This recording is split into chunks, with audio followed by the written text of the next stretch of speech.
lot of CISOs really grow up very, very technical, right? And what I'm seeing right now in a lot of clients and just discussions is they're honed in on the technical aspect, and they keep their technical kind of environment very, very secure.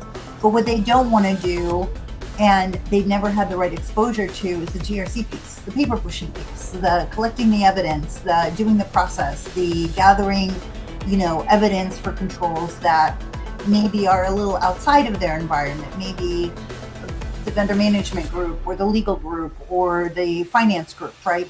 And so all of a sudden, what we're seeing right now is kind of this separation of the type of CISO that you are. So you may be a very technically astute, brilliant CISO, but you want to kind of hand off the GRC piece, and you don't want to be as involved in it.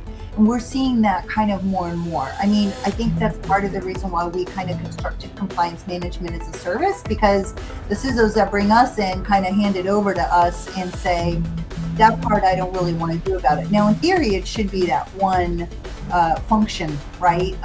But we're just seeing more and more where the technical CISOs don't want to go down the compliance path. I think, though, to add some and to disagree some, like the title CISO is chief, right? That's the point.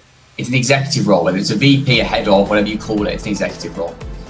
An executive has to have multiple competencies. Like, it doesn't really matter. I'm not better than my APPSEC guys at APPSEC. I'm not better than my GRC guys at GRC. Like, I'm not better at engineering than the engineers. Like, I'm not better at IT than the IT guys. The reality is that, like, what I have is strategic competency to know where we need to be and the ability to think through how we get there. Then more importantly, the ability to operate as an executive.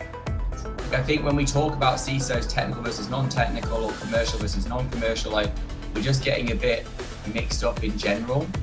I think we need to focus on actually having like general executive competencies to own and direct and build a business function.